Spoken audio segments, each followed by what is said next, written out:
In the car this morning, Seth asked me, how was the USSR formed? And I said, well, Russia conquered a bunch of nations in Europe and told them, you listen to me now. And then a few seconds later, I realized, and I told Seth as much, that that was the story that I heard growing up from the American media.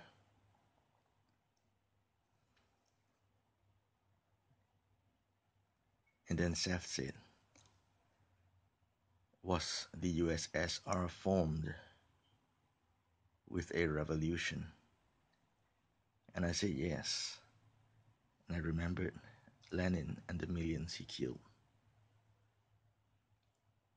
And then I realized that the United States was also formed by a revolution, the American Revolution.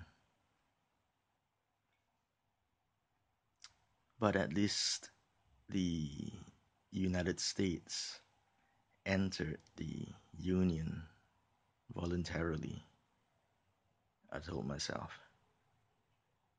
Whereas for the USSR, I'm not sure how many of the states were members of that union voluntarily.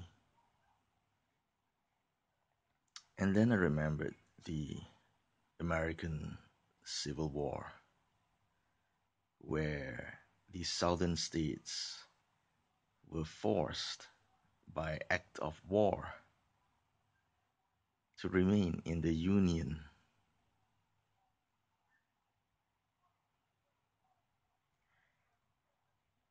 I had heard a commentary by someone once who mentioned that before the American Civil War, the United States were referred to in the plural, as in these United States, because it was a federation of independent states that came together for cooperation and mutual benefit. But after the Civil War, the language shifted to the plural, and the United States of America began to be referred to as one nation, a tightly knit, controlled federation, governed as one nation. There's still quite a bit of variation in the 50 member states of the United States, but it is clearly under pressure to be more and more under federal governmental rule as one nation. Anyway,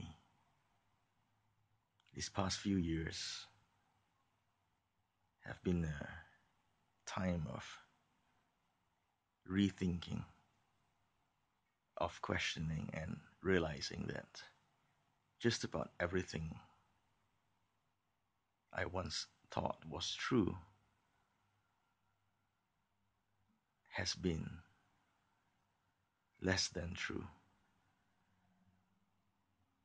The United States, when I was a kid, they were the good guys. The USSR were always the bad guys. And I still believe if you look at the numbers objectively, it's clear that one was less good than the other, one was more bad than the other. But it seems to me that the sins committed by just these two federations for the sake of this video. Let's not even talk about the other 200 countries. The sins of the USA and the USSR are not so much different in category, but different in degree. Founded by revolution, held together by coercion,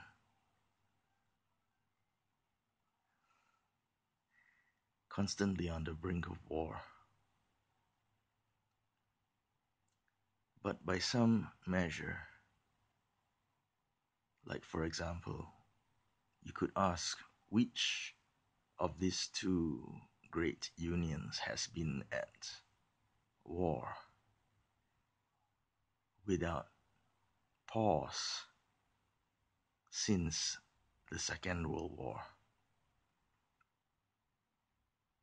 Maybe it's a bit unfair because the USSR has ceased to exist for a few decades now. But, well,